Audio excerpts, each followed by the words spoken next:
Shalom, Dieu vous bénisse. Bonsoir à tous, merci pour votre présence, merci pour votre présence, merci d'être là. Shalom à vous tous, que Dieu vous bénisse. Bonsoir encore, que la grâce de Dieu soit sur vous, que la faveur de Dieu soit sur vous, que la paix de Dieu soit sur vous. Merci pour votre présence, Dieu vous bénisse abondamment. Nous espérons que le Seigneur nous fera du bien ce jour. Je crois et j'espère au Dieu fidèle, au Dieu de Daniel, pour se manifester, n'est-ce pas, en ce jour, pour se glorifier, pour glorifier son nom, pour magnifier son nom, pour célébrer son nom dans ce programme-là. Donc, nous comptons sur le Seigneur pour vraiment glorifier son nom dans ce programme. Merci Seigneur pour ta présence.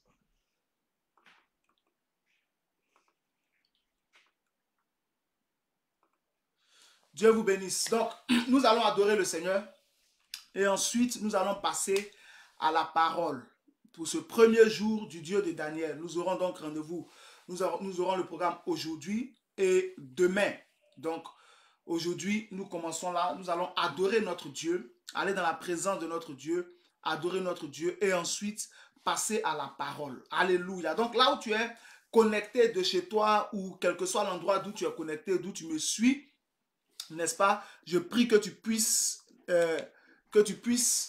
te mettre en esprit, que tu puisses te connecter dans l'adoration et le Seigneur nous visitera abondamment. Merci Seigneur. When I think upon your goodness and your faithfulness each day, I'm convinced it's not because I am worthy to receive the kind of love that you give, but I'm grateful for your mercy, and I'm grateful for your grace. Thank you, Lord. Merci, Seigneur. Merci, Seigneur. But the sacrifice on Calvary's tree is the reason I can cry out today. Imela, Imela, Okaka, Onye keruwa, Imela, Imela, Ezemo. When I think upon your goodness and your faithfulness each day, I'm convinced it's not because I am worthy to receive the kind of love that you give, but I'm grateful for your mercy, and I'm grateful for your grace.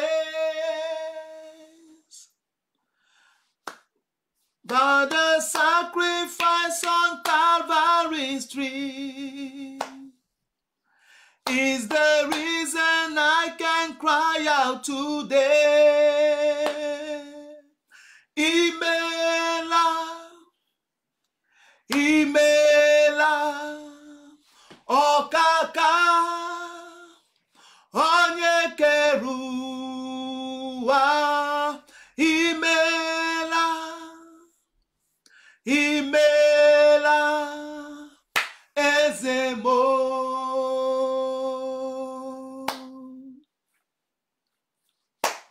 Imela, Imela, Okaka, Onye keruwa, Imela, Imela, Ezemo.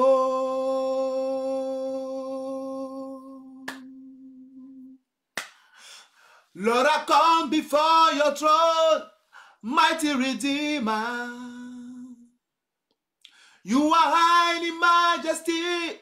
You are lifted above all. At the mention of your name, demons are trembling. You heal the sick. You make the lame to walk. I bow before your throne. In praise, glory to your name. I bow before your throne. In praise, glory to your name. You are God alone.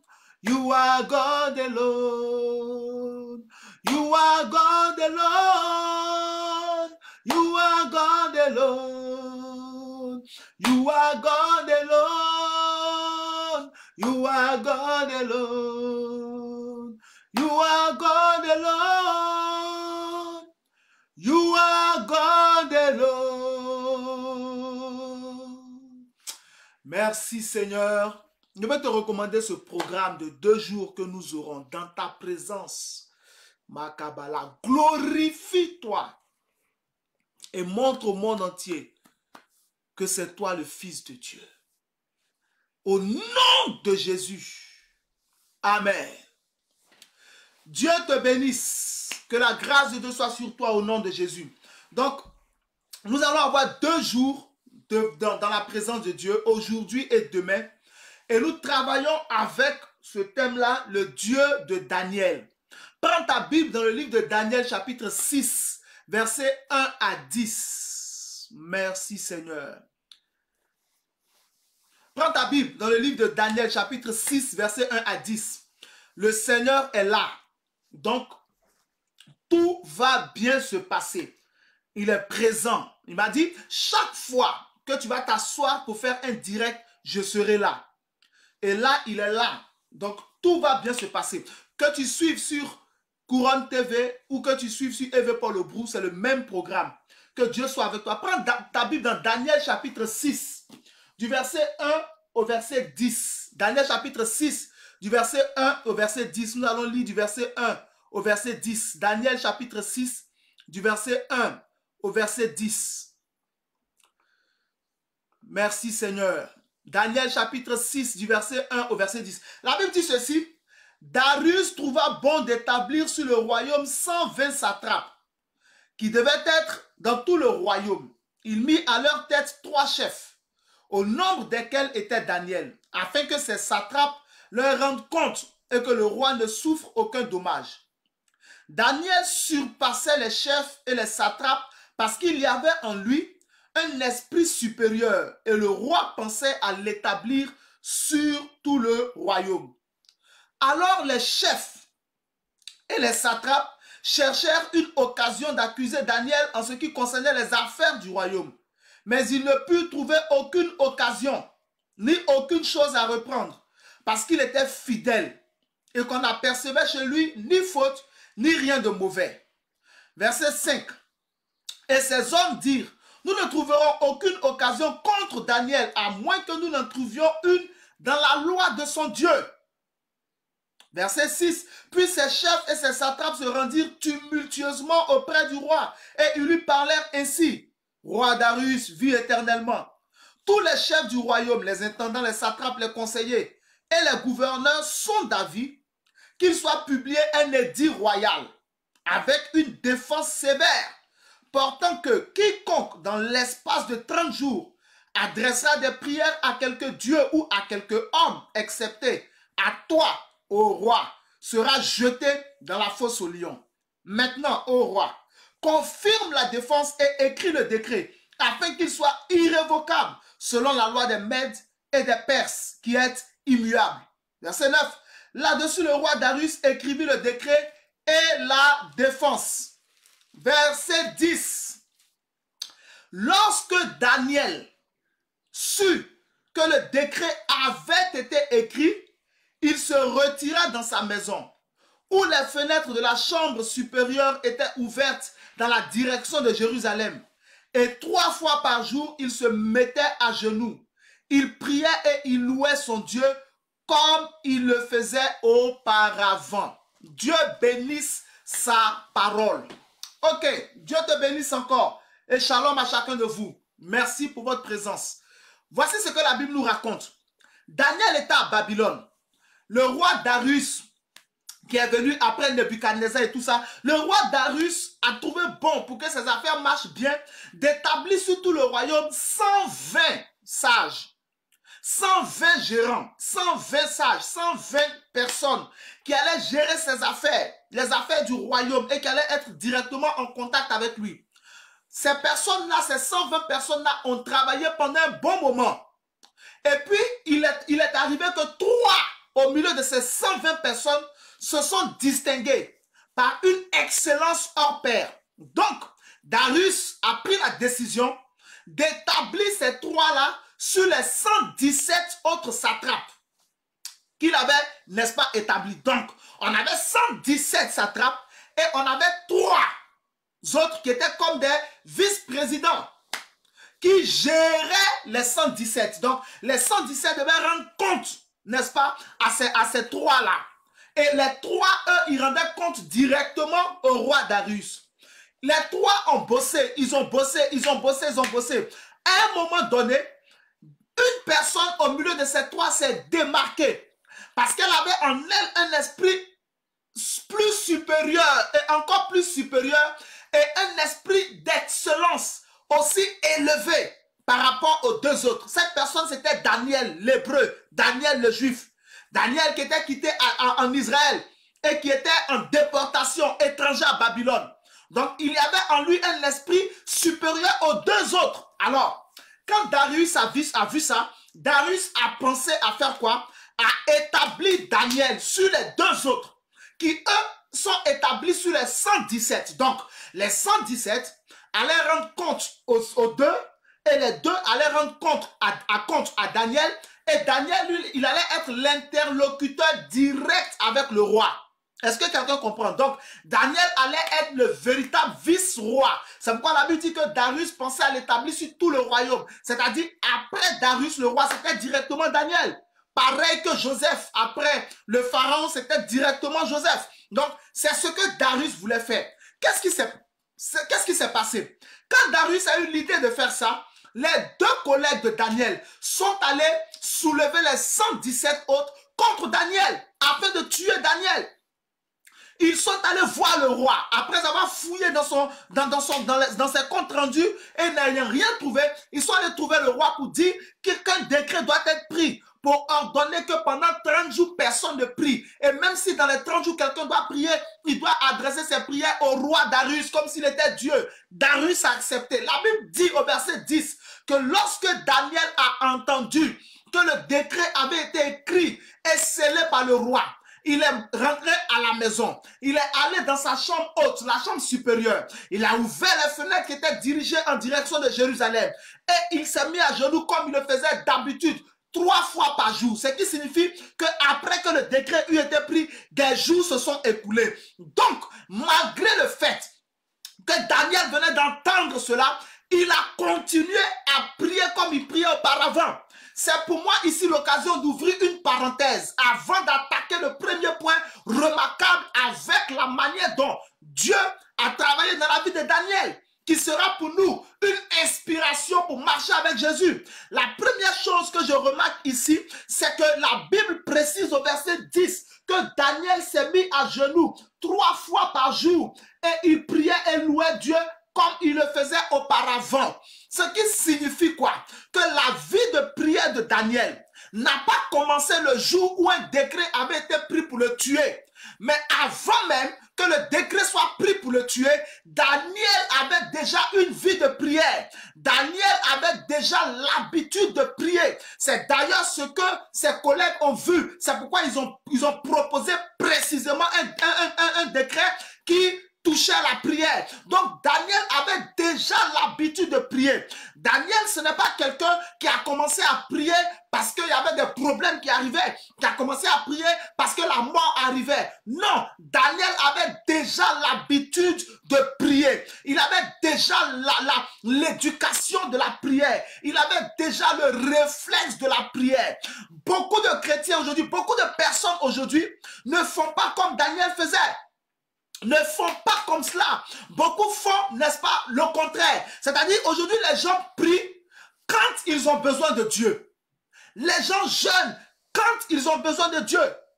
Les gens font des offrandes uniquement quand ils ont un sujet de prière. Il y a certains même qui payent leur dîme à Dieu pour une période bien précise. Ils attendent un exaucement. Le jour où l'exaucement vient, ils vont disparaître.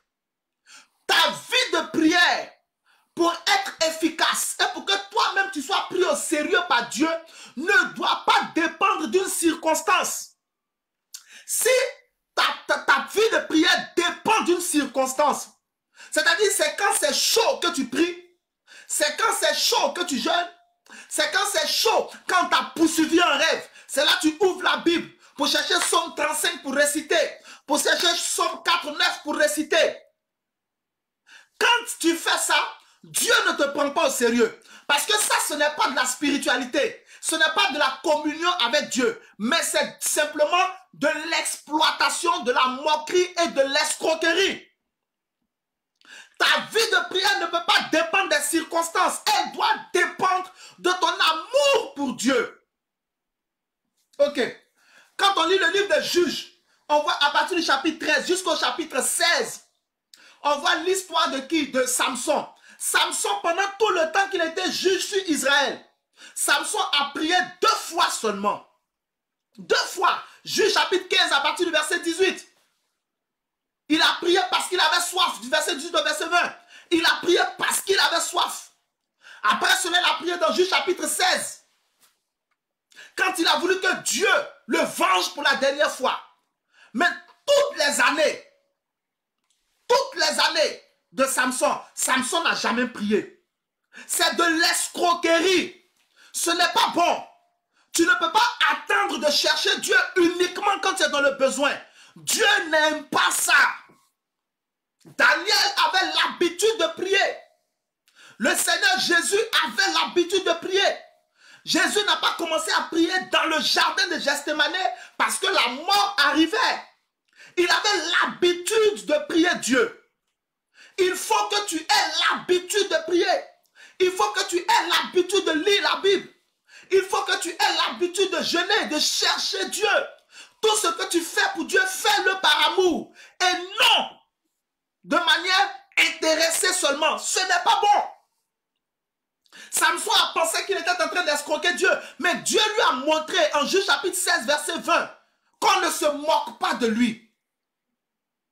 Ce jour-là, Samson avait dévoilé à Dalila son réel secret, le secret de sa puissance. Et quand Dalila a fini de le faire raser, elle a crié, Samson, les Philistins sont sur toi. Samson dit, cette fois, je me sortirai de là comme les autres fois. Mais la Bible précise, il ne savait pas que l'Éternel l'avait quitté. Donc, pendant que toi, tu penses que tu es en train d'escroquer Dieu, Dieu te montrera qu'on ne se moque pas de lui. Galates chapitre 6, verset 7 dit, ne vous y trompez pas, on ne se moque pas de Dieu. Samson a pris cela à ses dépens.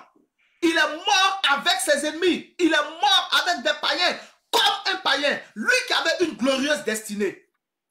Il faut que tu arrêtes ça dès aujourd'hui. Ne cherche pas Dieu uniquement quand tu as un besoin. Ce n'est pas Dieu. Ce n'est pas la volonté de Dieu. Cherche Dieu tous les jours. Apprends. C'est-à-dire, c'est quand la dernière fois, je te pose la question, c'est quand la dernière fois où tu as jeûné parce que tu n'avais pas, sans avoir de sujet de prière. Juste tu as jeûné pour dire à Dieu, je t'aime. C'est quand? C'est quand la dernière fois où tu as étudié les Écritures juste parce que tu veux connaître Dieu. Pas parce que tu cherches des versets à réciter à cause de combats spirituels. C'est quand? Quand est-ce que c'est quand la dernière fois où tu as prié parce que tu voulais passer du temps dans la présence de Dieu? C'est quand? Si chaque fois que tu as jeûné, c'est uniquement parce que tu avais des besoins, tu dois revoir ça. Si chaque fois que tu as prié, c'est uniquement parce que tu avais des besoins, tu dois revoir ça. Si chaque fois que tu lis la Bible, c'est uniquement parce que tu cherches un verset à utiliser, tu dois revoir ça. Non. Dieu n'aime pas ça. C'est de l'escroquerie. Et Dieu ne t'appelle pas à être un escroc. Ne sois pas comme Samson. Sois comme Jésus. Jésus avait une vie de prière soutenue et régulière.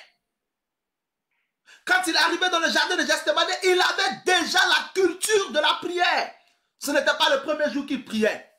Si tu attends le jour où tu es dans les difficultés pour commencer à prier, la prière même sera difficile pour toi. Et Dieu n'exauce pas ce genre de prière. Je prie et je décrète sur toi que cela n'est pas ton partage. Le Seigneur te donne la sagesse afin que tu ne penses même pas à te moquer de lui ou à l'escroquer. Au nom de Jésus-Christ de Nazareth. Écoute-moi. La première chose que le Saint-Esprit m'a fait remarquer et que tu vas noter chez toi, en ce qui concerne le Dieu de Daniel, c'est-à-dire comment Dieu a travaillé dans la vie de Daniel, c'est que le numéro 1, le Dieu de Daniel rassure. Ça, c'est le premier point. Le numéro 1, le Dieu de Daniel rassure. Quand Daniel a entendu que le décret avait été écrit, il n'a pas paniqué parce que son Dieu l'a rassuré. Le Dieu de Daniel rassure. Il tranquillise. Le Dieu de Daniel sécurise. Le Dieu de Daniel calme. Il apaise.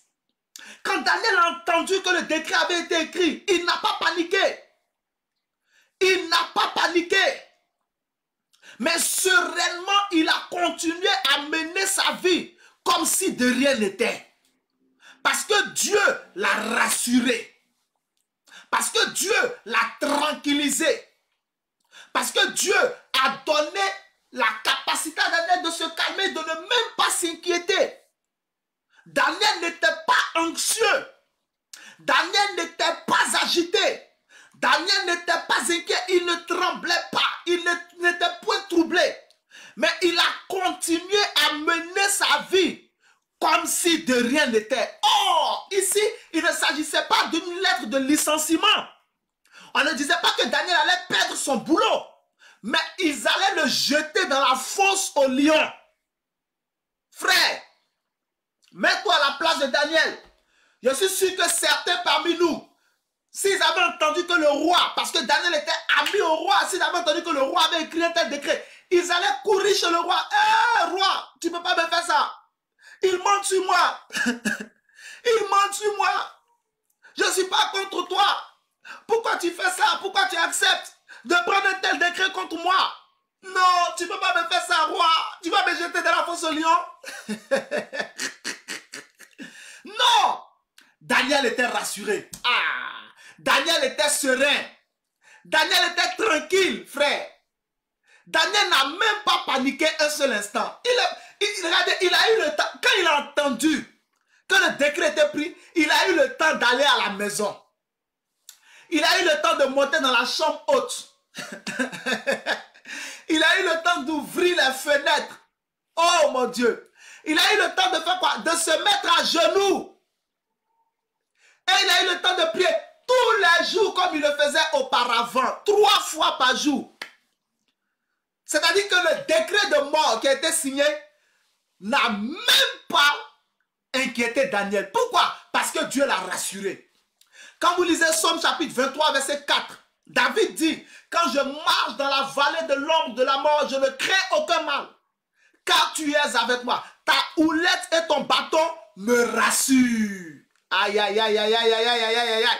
Ayama katabrande. Ta houlette et ton bâton me rassurent. Dieu a rassuré Daniel.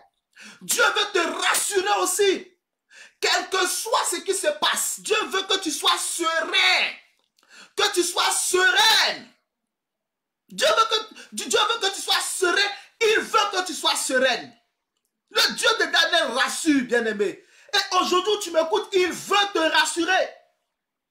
Il veut te rassurer. Quand vous lisez 1 Jean chapitre 5, verset 14, 1 Jean chapitre 5, verset 14, la Bible dit, nous avons auprès de lui cette assurance. Oh mon Dieu, j'aime ta parole. Nous avons auprès de lui cette assurance. Nous avons auprès de lui cette assurance. Quand vous lisez encore Actes chapitre 14, verset 3. La Bible dit, il demeurait cependant assez longtemps à Icône, parlant avec assurance, appuyé sur le Seigneur, parlant avec assurance.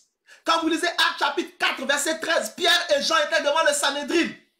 Mais quand ils ont fini de parler, la Bible dit, voyant l'assurance avec laquelle les apôtres parlaient, il fut étonné. Voyant quoi? L'assurance avec laquelle ils parlaient, les apôtres parlaient, il fut étonné. Il fut quoi? Étonné. Vous voyez Actes chapitre 4. Actes chapitre 4, verset 29, pareil. Actes chapitre 4, verset 29, pareil. Les disciples ont prié Dieu.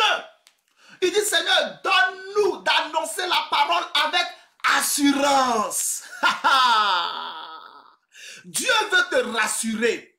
Dieu veut que tu sois serein, quelle que soit la situation devant laquelle tu peux te trouver. Quelle que soit la difficulté devant laquelle tu peux te trouver aujourd'hui. Quel que soit le problème devant lequel tu peux être. Dieu veut que tu sois serein. Il veut te donner de la sérénité. Il a rendu qui? Daniel serein. Il a rendu Daniel serein. Daniel était serein. Dieu lui a donné cette sérénité-là. Dieu veut te donner de la sérénité. Ok. Maintenant, comment faire pour être serein? Regarde, regarde. Quand tu lis Proverbe chapitre 1, verset 33, ce verset est trop beau. Proverbe chapitre 1, verset 33. La Bible dit en Proverbe chapitre 1, verset 33 que celui qui m'écoute reposera avec assurance. Il mènera une vie tranquille, sans craindre aucun mal. Donc l'assurance, c'est ça. C'est que tu es tranquille et tu ne crains aucun mal. Dieu te donne d'être tranquille. Ton cœur n'est pas agité. Ton cœur est serein. Serein, tranquille. Tu ne crains aucun mal. C'est ça que Dieu veut te donner. Le rendez-vous qu'il t'a donné aujourd'hui, déjà commence à recevoir cela. La sérénité, la tranquillité, l'assurance est ton partage à partir de ce jour. Au nom de Jésus-Christ de Nazareth. Ok. Comment faire pour avoir cette assurance? Proverbe 1, 33. Comment faire pour avoir cette assurance? Comment Dieu peut-il te donner l'assurance? Numéro 1, pour avoir cette assurance, pour avoir cette sérénité que Daniel avait, c'est la présence de Dieu. La première chose dont tu as besoin, c'est de la présence de Dieu. Tu as besoin de la présence de Dieu. C'est la présence de Dieu qui donne de la sérénité. Dieu était avec Daniel. Parce qu'un homme de prière a toujours Dieu avec lui. Un homme de prière, il a toujours Dieu avec lui. La première chose dont tu as besoin pour être serein, même devant les montagnes, c'est quoi? C'est de la présence de Dieu. Tu as besoin de la présence de Dieu. C'est Dieu qui rend serein. C'est sa présence qui te rend serein.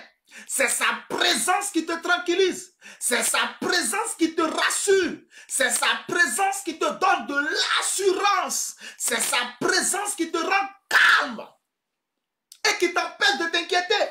Psaume chapitre 23, verset 4. Quand je marche dans la vallée de l'homme de la mort, je ne crains aucun mal, car tu es avec moi. Tu es avec moi. C'est ce que David dit. La présence de Dieu. Yes, comment ça dit, Seigneur, tu as besoin de ta présence? C'est la présence de Dieu qui rassure. Dieu était avec Daniel. C'est pourquoi Daniel était serein. Il ne craignait aucun mal. À cause de quoi? De la présence de Dieu. C'est ce que David nous révèle en Psaume 23, verset 4. Je ne crains aucun mal parce que tu es avec moi. Ta houlette et ton bâton me rassurent. Ailleurs, David dit, je voyais constamment le Seigneur devant moi. Ayabadabrente.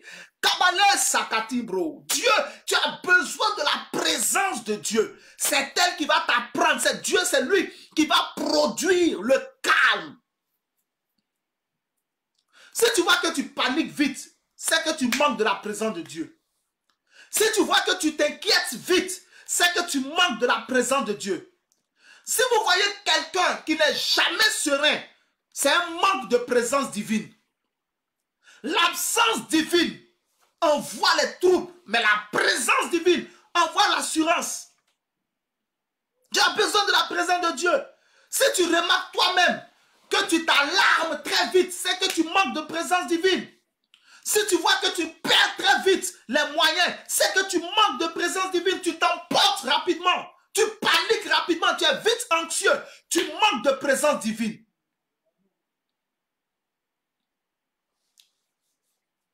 Exode chapitre 3, verset 10, Dieu dit à Moïse, va, je t'enverrai en Égypte, va vers Pharaon, fais sortir mon peuple Israël de l'Égypte.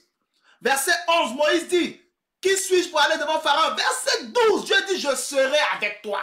La présence divine. Moïse est parti. Pourquoi? Parce que Dieu était avec lui. Vous lisez Genèse chapitre 6, verset 9. Noé. La Bible dit, Noé marchait avec Dieu. Aïe, aïe, aïe. La présence divine. Noé marchait avec Dieu. Vous lisez Genèse chapitre 5. À partir du verset 21, au sujet d'Enoch, Enoch a marché avec Dieu pendant 300 ans. La présence divine. Vous lisez Genèse chapitre 15, à partir du verset 1. Dieu dit à Abraham, marche dans ma présence. Marche dans ma présence, la présence divine. Plus Dieu est avec toi, plus tu es calme et serein. Devant n'importe quelle situation, tu seras serein. Ce dont tu as besoin pour apprendre à gérer les choses, c'est de la présence de Dieu. Josué chapitre 1 verset 5. L'Éternel dit à Josué, nul ne tiendra devant toi tant que tu vivras.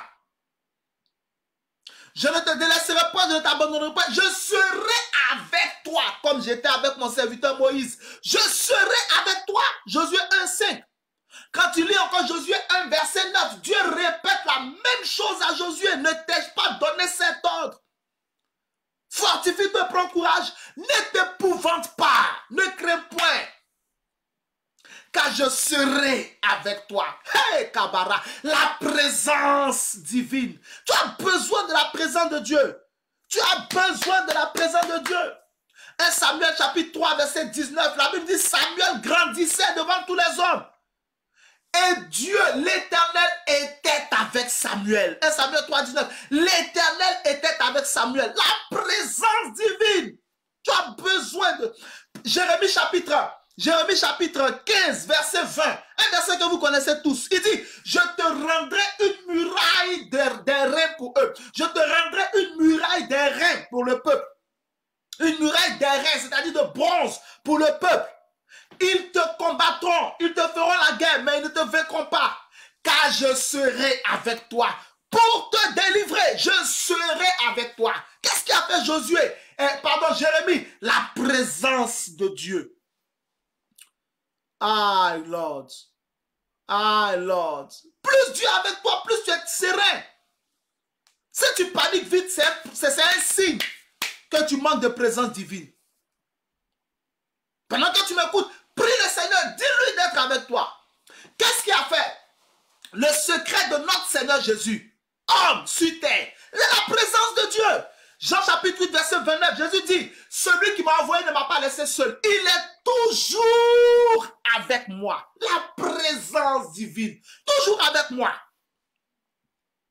En Actes chapitre 10, verset 38, Pierre révèle que Dieu a oint du Saint-Esprit et de force Jésus de Nazareth, qui allait de lieu en lieu, guérissant ceux qui étaient sous l'empire du diable, car Dieu était avec lui.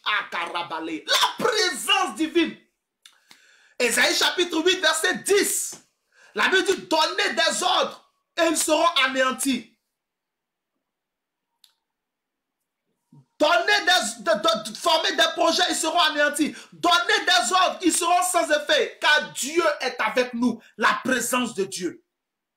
Ésaïe 7, 14. On l'appellera Emmanuel. Ce qui signifie Dieu avec nous. La présence de Dieu. Frère, tu as besoin de la présence de Dieu. Le monde dans lequel on est là, tu ne peux pas tenir si Dieu n'est pas avec toi. Tu ne peux pas tenir. Les factures à gérer, ta société à gérer, ta famille à gérer, les enfants à gérer, leur éducation, ton mari, ta femme, ton travail, ta vie chrétienne. Comment tu as géré tout ça? Tu as besoin que Dieu soit avec toi. C'est pourquoi Jésus a dit en Jean chapitre 14, verset 18, je ne vous laisse pas orphelins, voici je viens à vous. Jésus ne t'a pas laissé orphelin, il est redescendu par le Saint-Esprit. Il est là.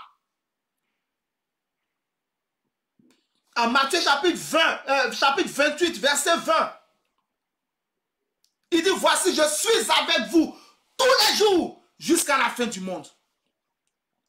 Tu as besoin de la présence de Dieu pour gérer ta société, pour gérer tes salariés, pour gérer ton ministère, pour gérer l'éducation de tes enfants, ta relation avec ton mari, ta relation avec ta femme, avec la belle famille, avec les autres membres de ta famille, avec tes collègues, pour gérer ton travail, pour sortir tous les jours et rentrer sain et sauf. Tu as besoin de la présence de Dieu pour gérer tes factures, etc. Il te faut Dieu. Dieu doit être avec toi. Si Dieu est avec toi, c'est bon. Regardez Romains 8, 31. La Bible dit, que dirons-nous à l'égard de ces choses? Si Dieu est pour nous, qui sera contre nous? La présence de Dieu. Tu as besoin de la présence de Dieu. C'est la première chose dont tu as besoin pour être serein, pour être rassuré. Je t'ai dit quoi? Que le Dieu de Daniel rassure. Mais comment Daniel était-il rassuré? Par la présence de Dieu. La deuxième chose, Kayabade, je prie pour toi en ce jour, avant de passer à la deuxième chose qu'il te faut pour être serein. Je prie que Dieu te fasse miséricorde. Et qu'à partir de cet instant où tu es en train de suivre ce programme, que tu ne manques plus jamais de la présence de Dieu. Que Dieu soit avec toi. Que tu sentes sa présence. Que les preuves de la présence de Dieu dans ta vie soient manifestes pour toi-même et pour tout ton entourage. Que Dieu prouve qu'il est avec toi. Que Dieu démontre qu'il est avec toi. À partir de cet instant, que le Seigneur marche lui-même avec toi et que tu ne sois plus jamais seul. Ne manque plus de présence de Dieu. Au nom de Jésus-Christ de Nazareth. Écoute cette parole. Le Seigneur veut prêcher. Deuxième chose qu'il te faut pour être serein, c'est la paix. Je t'ai dit la première chose qu'il te faut pour être serein, pour être rassuré devant n'importe quelle situation et ne jamais paniquer. Je ne te parle pas de paniquer souvent. Ne jamais paniquer. Jésus n'a jamais paniqué. Parce que Dieu est avec lui. Je t'ai donné Jean 8, 29. Dieu veut prêcher aujourd'hui. Il veut prêcher. Donc écoute la parole.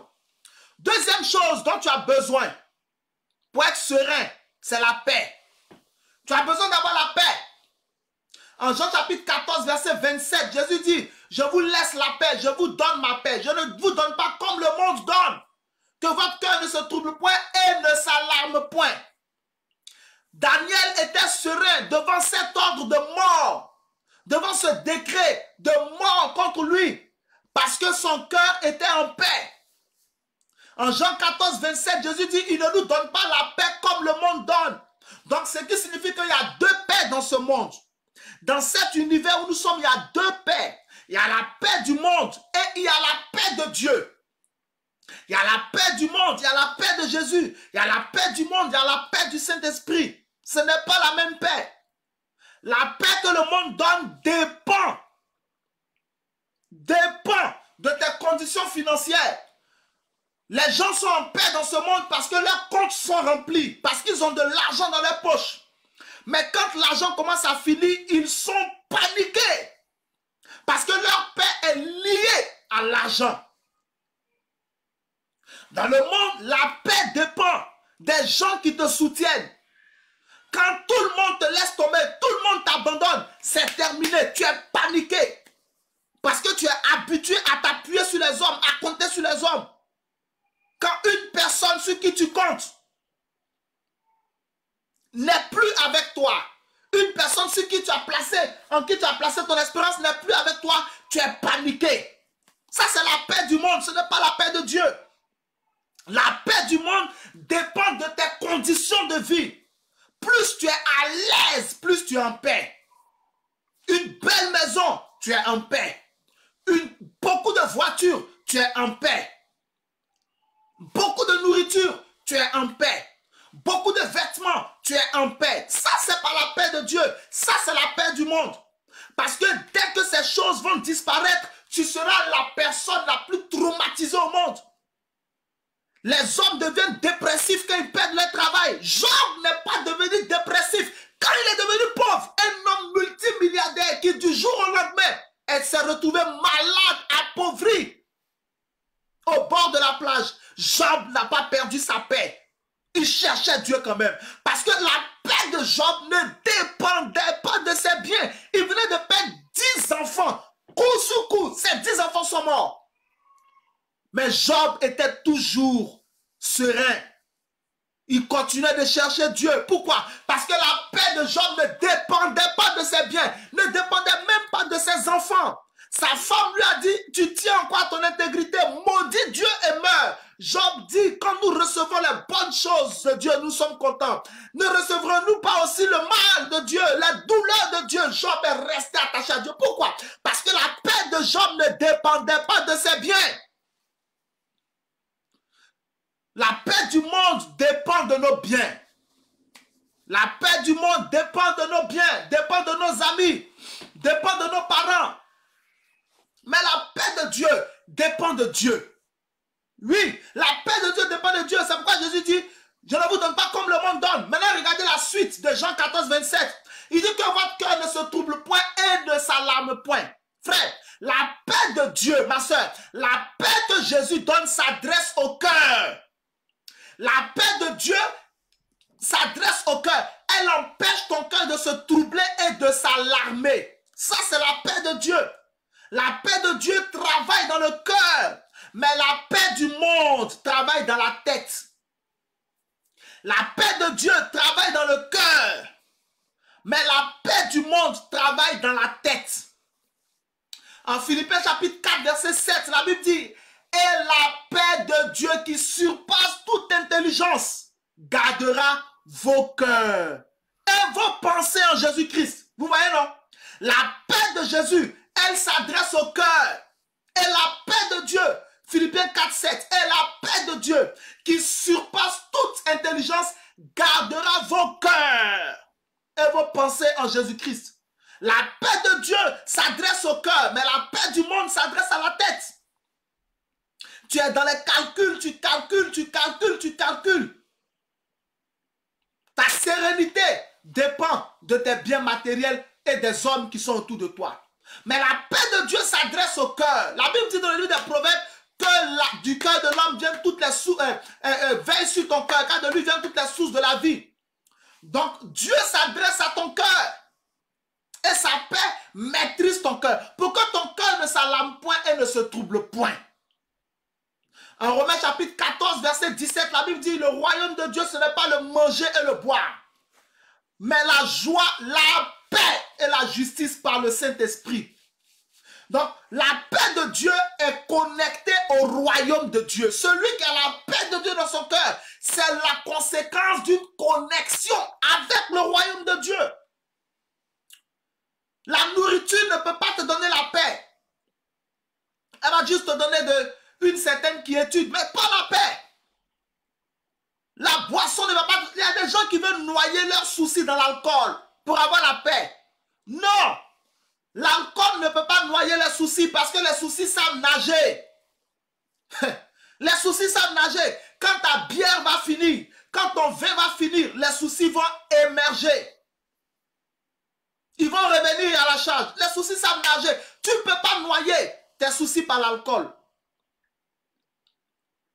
Le royaume de Dieu, ce n'est pas le manger et le boire, mais la joie, la paix et la justice par le Saint-Esprit. Est-ce que quelqu'un comprend? Donc, quand tu as la paix de Dieu en toi, tu es serein. Mais cette sérénité-là, ce n'est pas le fruit d'une concentration. Ce n'est pas le fruit d'un calcul. C'est le fruit de l'esprit. La paix est citée dans les éléments du fruit du Saint-Esprit. En Galates chapitre 5, verset 22. La Bible cite d'abord l'amour. Le fruit de l'esprit, c'est l'amour. Après, la Bible cite la joie. Et en troisième position, la Bible cite quoi? La paix. Après la paix vient la patience, etc. Mais la paix est en troisième position dans les éléments du fruit de l'esprit. Donc, la paix de Jésus n'est pas le fruit d'une concentration. n'est pas le fruit d'un calcul mental. Non, c'est le fruit de l'esprit. C'est l'esprit qui produit la paix en toi. Daniel était serein car Dieu avait mis sa paix dans son cœur. Regarde, je t'ai dit en Philippiens 4:7 que la paix de Dieu, elle fait quoi? Elle garde le cœur et elle garde les pensées. Qu'est-ce qui fait paniquer quelqu'un? Quelqu'un commence à paniquer quand ses pensées vont dans tous les sens. Quand tu es devant un blocage et que tes pensées ne sont pas contenues, ne sont pas maîtrisées, c'est là que tu paniques. Parce que tes pensées vont dans tous les sens et tu commences à parler n'importe comment et à dire des choses regrettables. Mais qu'est-ce que la paix de Dieu fait? Elle maîtrise ton cœur, elle le calme, elle le tranquillise par sa puissance et elle fait quoi? Elle maîtrise tes pensées. Tu es serein. Tu es serein et le Saint-Esprit dirige tes pensées vers les versets bibliques. Et donc tu commences à penser aux versets bibliques. Tu commences à penser à la prédication que tu as entendue. Tu commences à te souvenir que Dieu est fidèle. Et là, au lieu de paniquer, au lieu de commencer à dire je suis foutu, je suis mort, c'est fini pour moi. Au lieu de commencer à crier dans tous les sens, tu commences à parler en langue. Hey! Tu commences à réciter les versets. Daniel a fait quoi? Il est allé prier. Parce que la paix avait gardé son cœur et ses pensées. Donc le Saint-Esprit a dirigé ses pensées vers la prière. Demande la paix de Dieu et Dieu te la donnera. Regarde, 1 Corinthiens chapitre 14, verset 33. La Bible dit, notre Dieu n'est pas un Dieu de désordre, mais un Dieu de paix. En Romains chapitre 16, verset 20, la Bible dit, et le Dieu de paix écrasera bientôt Satan sous vos pieds. Romains 16, 20, le Dieu de paix écrasera bientôt Satan sous vos pieds. Alléluia. 1 Thessaloniciens chapitre 5, verset 23, la Bible dit que le Dieu de paix vous sanctifie tout entier, tout votre être, esprit, âme et corps. Que le Dieu de paix, notre Dieu est un Dieu de paix. Ça fait partie de sa nature. Reçois la paix aujourd'hui. Akabalabranti. Reçois la paix aujourd'hui. Reçois la paix au nom de Jésus. Pendant que tu m'écoutes, prie pour toi-même. Commence à déclarer parce que j'ai envie de prier, mais Dieu veut prêcher. Donc on va prêcher. Le mardi dernier, on a prié. Et aujourd'hui, le Seigneur veut parler. Il veut te parler, il veut t'enseigner. Donc écoute la parole et pendant que je parle, comment on appelle, déclare sur toi, prie. Parce que certainement, je ne vais pas déclarer sur toi, car le Saint-Esprit veut t'enseigner, veut parler. Donc, tu as besoin de la paix. Cela est important. Romains 16, 20, que le Dieu de paix écrasera bientôt Satan sous vos pieds.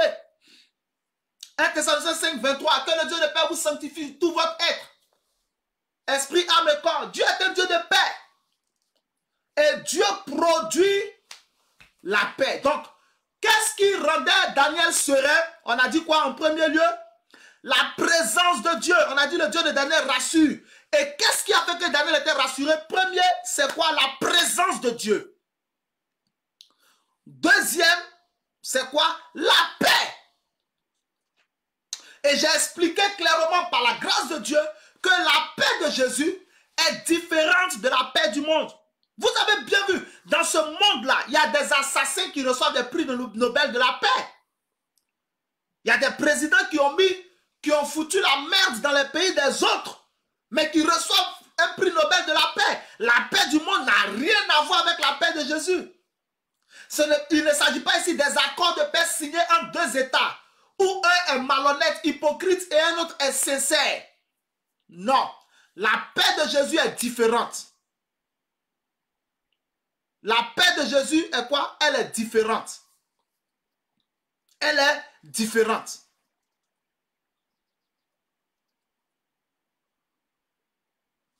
Alléluia. Donc, premier lieu,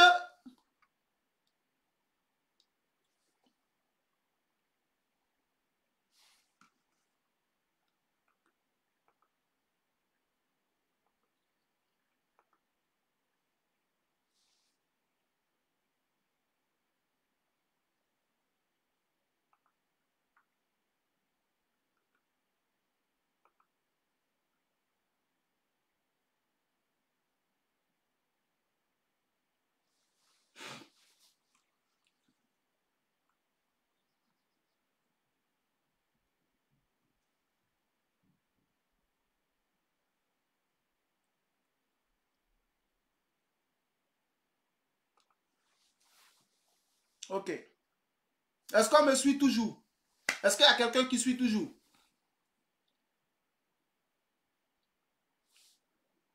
Est-ce qu'on me suit? Est-ce que vous êtes tout... Est-ce qu'on arrive toujours à m'entendre, à voir? Est-ce que le programme passe toujours? Essayez de me confirmer, s'il vous plaît.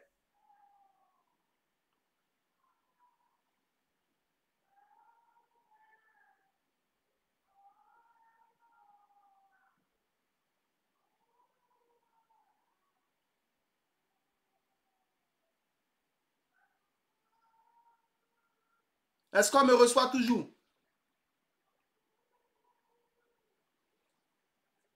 D'accord. Ok, il y a quelque chose que je ne comprends pas au niveau de Facebook. C'est pourquoi je vous demande. Parce que là, selon ce que Facebook me montre, il n'y a personne qui est connecté. D'accord, ok. Donc, si vous êtes là, on continue. Que Dieu soit béni. Donc, deuxième chose. Après, on a vu que le Dieu de Daniel rassure. Donc, deuxième chose qu'on va voir, c'est que le Dieu de Daniel entend les prières. Le Dieu de Daniel fait quoi? Il entend les prières. Voilà, merci de me confirmer que vous recevez, que vous êtes là. Merci beaucoup, vous tous. Dieu vous bénisse. Donc, première chose, on a vu quoi? Le Dieu de Daniel rassure. Et dans le Dieu de Daniel rassure, je vous ai expliqué que qu'est-ce qui était le secret de la sérénité de Daniel? La présence de Dieu en numéro 1 et en numéro 2, c'était quoi? La paix de Dieu. Maintenant, en deuxième chose, qu'est-ce que le Dieu de Daniel fait? Le Dieu de Daniel entend les prières. Le Dieu de Daniel entend les prières. Quand Daniel a su que le décret avait été écrit, qu'est-ce que Daniel a fait? Il est allé prier.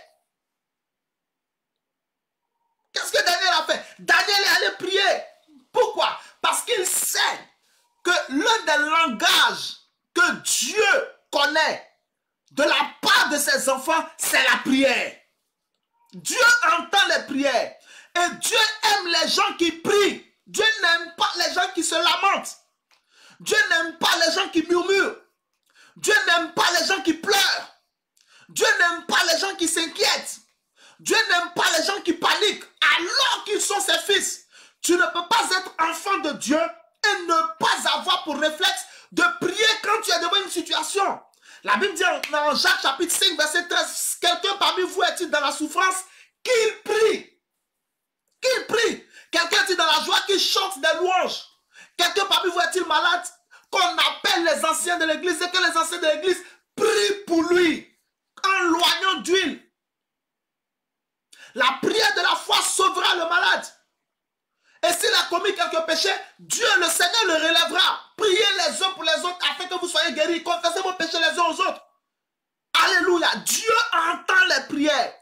Le Dieu de Daniel entend les prières. Il faut que tu puisses inclure dans ta vie une fois pour toutes que Dieu ne comprend pas le langage des murmures et des lamentations. C'est le langage que Dieu comprend. De la part de ses enfants, ce sont les prières. Et écoute-moi attentivement. Je vais t'expliquer quelque chose. Jérémie, vous prenez le prophète Jérémie. Le prophète Jérémie a écrit 2 livres. Il y a Jérémie, le livre prophétique, et puis il y a Lamentation de Jérémie. Le livre prophétique, Lamentation de Jérémie, il fait 50 chapitres. Il fait 50 chapitres. Mais le livre de Lamentation fait 5 chapitres. Est-ce que quelqu'un comprend ce que j'explique? Jérémie a écrit 2 livres. Il a écrit Jérémie, livre prophétique. Et il a écrit Lamentation de Jérémie. Lamentation de Jérémie fait 5 chapitres. Mais le livre prophétique lui-même, dans lequel Jérémie a prié, il a intercédé, il a prophétisé, où il a vu Dieu se manifester, ça dure, c'est long de 50 chapitres. C'est un message, c'est un gros message. Ça peut vous dire que les lamentations et les pleurs et les inquiétudes et les murmures ne sont pas productifs. Ce n'est pas productif. Apprends à prier. Laisse tomber les inquiétudes. Prie. Les lamentations ne sont pas productives. Les murmures ne sont pas productifs. C'est pourquoi Jérémie a écrit 5 chapitres seulement de Lamentation. Il n'était plus inspiré. Parce que le Seigneur n'est pas dans les murmures. Il n'est pas dans les lamentations. Que 5 chapitres. Mais là où on voit Dieu en action, 50 chapitres. Si tu pries, ta vie sera plus longue. Mais si tu te lamentes, ta vie sera plus courte. Si tu pries, ta vie sera plus longue. Ta vie sera plus longue. Ta prospérité sera plus longue. Ta joie sera plus longue. Ta bénédiction sera plus longue. Ta gloire sera plus longue. Ta santé sera plus longue. Mais si tu t'inquiètes et tu te lamentes, ta vie sera plus courte. Jésus a dit en Matthieu chapitre 6, qui parmi vous peut augmenter sa vie d'une coudée par ses inquiétudes? Qui peut rallonger sa vie par ses inquiétudes? C'est ce que Jésus dit. Donc quand tu t'inquiètes, tu raccourcis ta vie. Le Dieu de Daniel entend les prières. Ayakatabra. Prie, Dieu va t'entendre. Prie s'il te plaît, Dieu va t'entendre. Ok, Daniel a présenté 2 sujets de prière principaux à Dieu dans cette situation.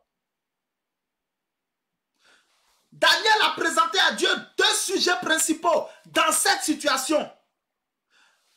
Écoute-moi attentivement. Le premier sujet de prière que Daniel a présenté à Dieu, c'est que Daniel a demandé la délivrance. Daniel a demandé à Dieu de le délivrer de cette situation. Daniel a demandé à Dieu de le délivrer. Je suis en train de te dire maintenant que quoi? Je t'ai dit, le Dieu de Daniel entend les prières. Maintenant dans les prières, la Bible de Dieu verset 10 que Daniel est allé prier. Qu'est-ce que Daniel a dit à Dieu? C'est ce que je vais t'expliquer maintenant. On va toucher un sujet de prière aujourd'hui et demain on continue avec le deuxième sujet de prière et on touche les derniers points. Donc pendant que tu es là aujourd'hui, ne rate pas demain parce que ça sera terrible. Demain ça sera encore plus terrible par la grâce de Dieu. Daniel a présenté 2 sujets principaux à Dieu. Le premier sujet que Daniel a présenté quand il a prié, il a demandé à Dieu de le délivrer de la fosse au lion. Daniel a demandé à Dieu de le secourir de la fosse au lion. Daniel a dit à Dieu, si tu ne veux pas empêcher que je rentre dans la fosse au lion, empêche que les lions me mangent. Tu ne peux pas, Seigneur, laisser des païens triompher sur moi. Ton nom serait gâté ici à Babylone. Parce que ces gens-là ne vont jamais te servir. Seigneur, interviens et sors-moi de là. Daniel a dit à Dieu de le faire sortir de cette situation, de le sauver. C'est ce qu'il est allé dire. Donc quand on dit que tu es serein là, ça ne veut pas dire que tu ne demandes pas de l'aide à Dieu. Quand on dit que tu es serein, ça ne veut pas dire que tu ne pries pas. Non, la sérénité, c'est pour pouvoir prier avec lucidité. Demain, je vais toucher ce point. Donc, je ne vais pas trop rentrer là-bas. Daniel a prié. Il a demandé à Dieu de le sortir de cette situation. Le problème que tu as, écoute-moi, le problème que tu as, c'est que tu ne demandes rien à Dieu. Ton problème, c'est ça. C'est que tu ne demandes rien à Dieu. Dieu, tu cites Dieu. Si tu ne demandes pas à Dieu, Dieu se dit que tu es à l'aise dans la situation. Demandez. Demandez. Demandez au Seigneur de quoi vous avez besoin. Demande au Seigneur. Demande au Seigneur. Si tu ne dis rien, le Seigneur va se dire que tu es à l'aise dans ta situation. Beaucoup de personnes disent du moins, mais Dieu lui-même il sait, oui Dieu sait, c'est vrai, Dieu sait. Dieu sait. Mais Dieu est respectueux de notre volonté. Dieu est respectueux de nos besoins. Tu es célibataire. Tu as envie de te marier. Tu ne dis pas à Dieu, je veux me marier. Tu veux que Dieu lui-même te force en t'envoyant un homme ou qu'il te force en t'envoyant une femme. Mais le jour, ça va se gâter entre ton mari et toi. Le jour, ça va se gâter entre ta femme et toi. Tu vas dire à Dieu, je ne t'ai jamais demandé un homme. Je ne t'ai jamais demandé une femme. C'est toi qui m'as obligé à me marier. Donc, c'est pourquoi je l'ai maltraité. C'est pas ce que Adam a dit à Dieu. La femme que tu as mise auprès de moi. Genèse chapitre 3. La femme que tu as mise auprès de moi. C'est ce qu'il a dit à Dieu. Il a accusé Dieu. La femme que tu as mise auprès. Donc Dieu respecte ce que tu veux. Si tu ne lui présentes pas ton besoin, Dieu ne fera rien. Même s'il sait que tu as un besoin. Peut-être Peut-être qu'aujourd'hui tu es dans une situation difficile, mais dis à Dieu de t'aider. Appelle Jésus au secours. En Jérémie 33, verset 3, il dit quoi? Invoque-moi et je te répondrai. Invoque-le. En Jérémie chapitre 15, verset 20, il dit je te délivrerai. Invoque-le pour te délivrer. En Somme 31, verset 15 à 16, David dit délivre-moi de la main de mes oppresseurs et de mes ennemis. Dis à Dieu que tu as besoin de son aide.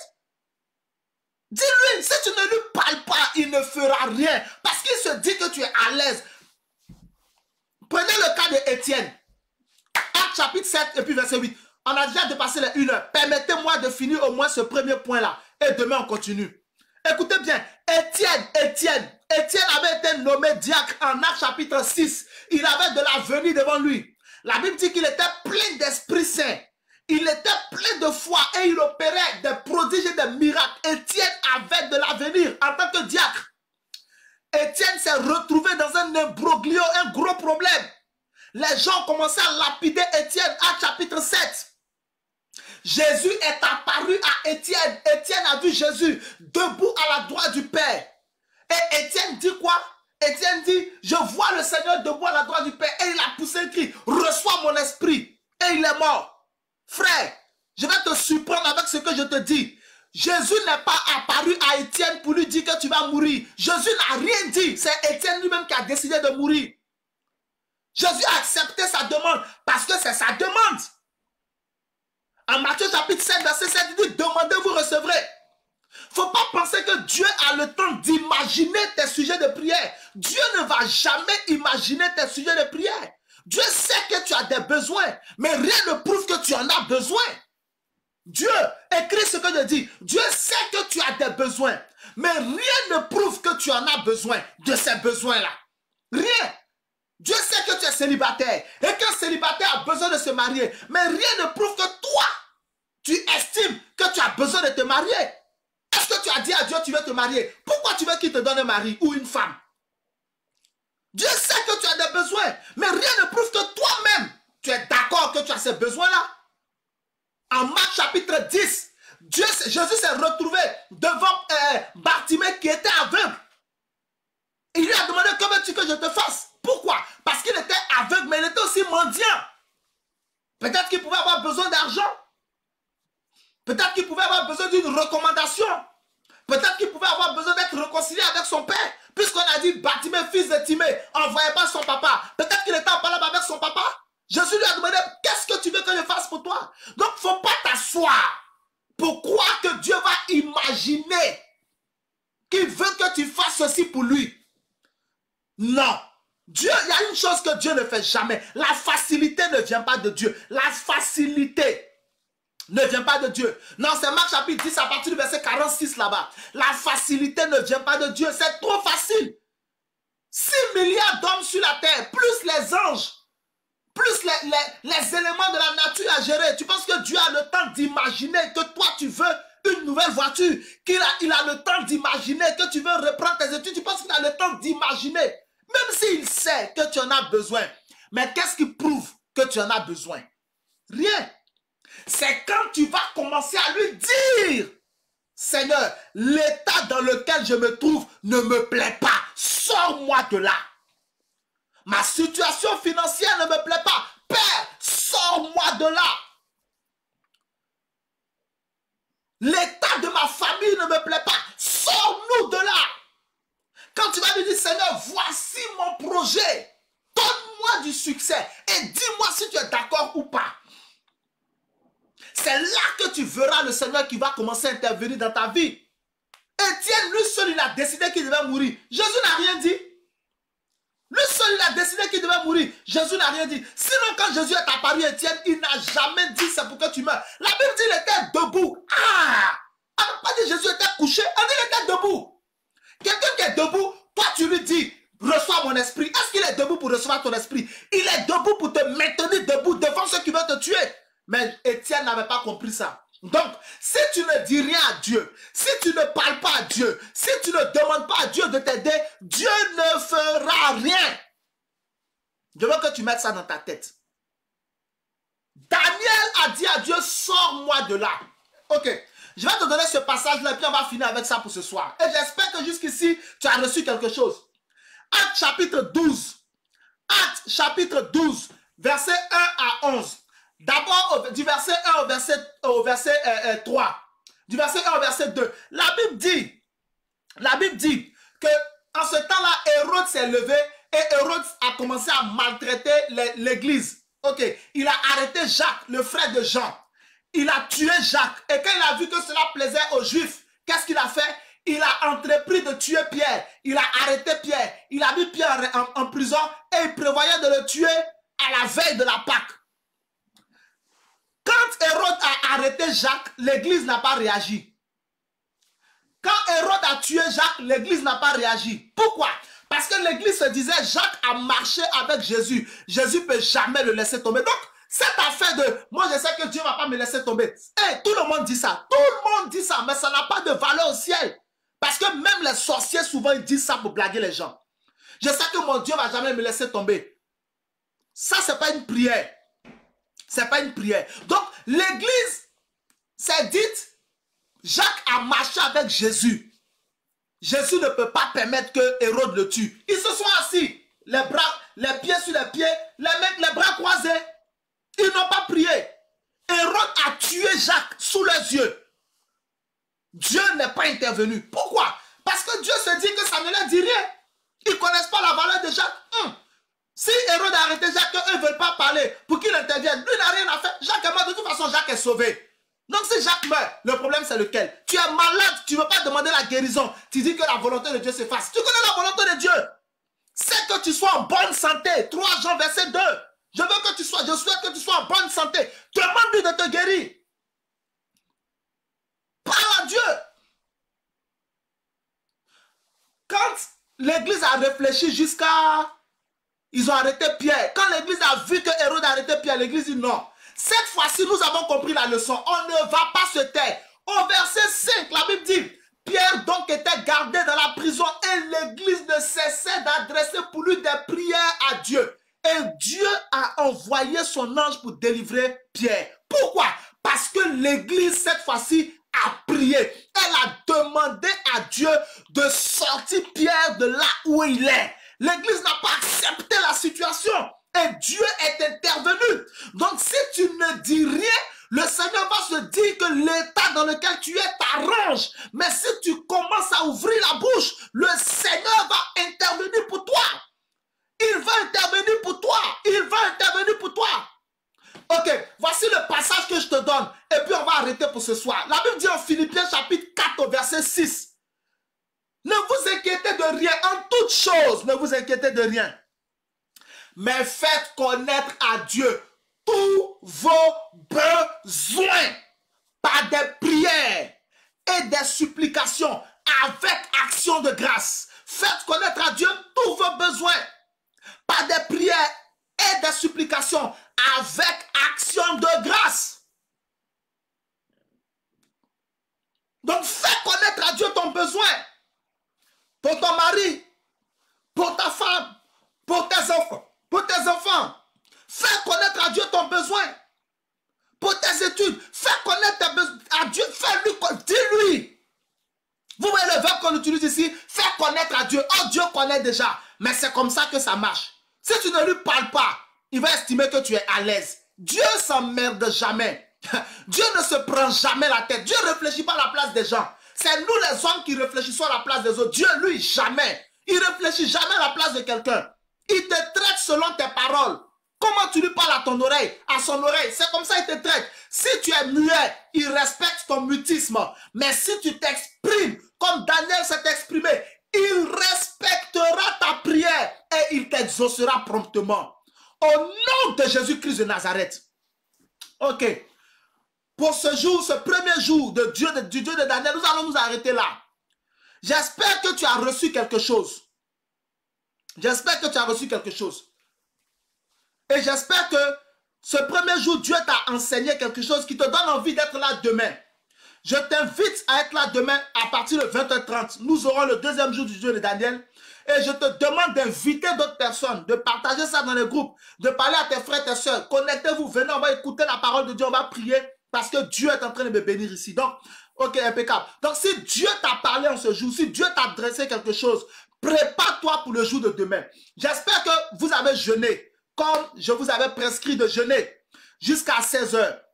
Demain encore, nous sommes en jeûne pour le deuxième jour. Sois en jeûne jusqu'à 16 heures. Le jeûne ici a pour objectif de préparer ton esprit aux vérités qui vont sortir, au message qui va sortir. Parce qu'il t'a dit que Jésus veut prêcher. Il veut prêcher. Donc, le jeûne va préparer ton esprit aux vérités qui vont sortir. Ce que tu as entendu aujourd'hui, c'est costaud. Et moi-même, je suis béni. Je crois et je compte sur le Seigneur pour demain, afin de nous enseigner encore quelque chose de nouveau et quelque chose d'encore plus profond et encore plus puissant. Donc, sois connecté demain afin qu'on passe du temps dans la présence de Dieu à partir de 20h30. Je vais prier pour toi et te recommander au Seigneur. Seigneur, je prie pour tes enfants. Ah, Adonai, ce que tu as donné à tes enfants ce jour est bon. C'est agréable, c'est parfait. Je prie que cela ne se perde pas. Tout ce que tu as révélé à tes enfants, que cela ne se perde pas. Que cela demeure dans leur esprit, dans leur mémoire, dans leur cœur, devant leurs yeux, dans leurs oreilles et dans leur bouche. Je prie, Seigneur, quiconque avait le réflexe de paniquer, quiconque avait le réflexe de se plaindre, avait le réflexe d'être inquiet, tranquillise-le, rassure-le, rends-le serein par ta présence. Celui qui manquait de ta présence, fais-lui miséricorde et sois avec quelqu'un à partir d'aujourd'hui. Que ta présence soit effective dans la vie de tes enfants. Qu'aucune personne qui a suivi ce message ou qui suivra même en différé ne manque de ta présence. Sois avec tes enfants, Saint-Esprit. Sois avec tes enfants, Jésus-Christ. Je prie que tu leur donnes la paix et que ta paix qui surpasse toute intelligence garde leur cœur et leur pensée en toi, afin qu'ils ne se lamentent pas, mais que sereins, ils puissent te regarder opérer la délivrance. Je prie que tu leur donnes le réflexe de prier et non de se plaindre. Et lorsqu'ils ouvriront la bouche pour te demander des choses, exauce-les. Quand tu as dit en Jean chapitre 14 au verset 13, que demandez ce que vous voulez en mon nom, je le ferai. Au verset 13, au verset 14, tu dis encore tout ce que vous demanderez à mon nom, je le ferai. Seigneur, fais ce que tes enfants te demanderont. Donne des miracles à chacun de tes enfants qui a suivi ce programme en direct ou qui le suivra en différé. Donne-leur des miracles, exauce-les, débloque des situations pour démontrer que c'est toi le Fils de Dieu. Merci pour ce premier jour. Nous te remercions, nous te rendons toute la gloire. Guéris quiconque est malade. Délivre quiconque a besoin de délivrance. Donne la liberté à quiconque a besoin de liberté. Merci Seigneur au nom de Jésus-Christ. Que toute la gloire te revienne. Merci Seigneur. Amen. Quelqu'un dit je reçois. Oh yes. Ok. Voilà. Vous avez déjà commencé à dire je reçois. Dieu vous bénisse abondamment. Au nom de Jésus-Christ de Nazareth. Thank you Holy Spirit. Donc, nous allons prier pour la fin. Et puis, nous allons nous retrouver, comme j'ai dit, demain pour le jour 2 du Dieu de Daniel. Prie avec moi. Ma tête est une bonne tête. Ma vie est une bonne vie. Les anges de Dieu combattent pour moi. La grandeur est de mon côté. Quelle que soit la situation, je triompherai. Mes mains sont bénies. Mes pieds sont bénis. Je suis béni au nom de Jésus. J'ai un Dieu qui entend mes prières. Amen. Dieu te bénisse. Dieu te garde. Dieu veille sur toi. Le Dieu de Daniel est avec toi. À demain. Ciao.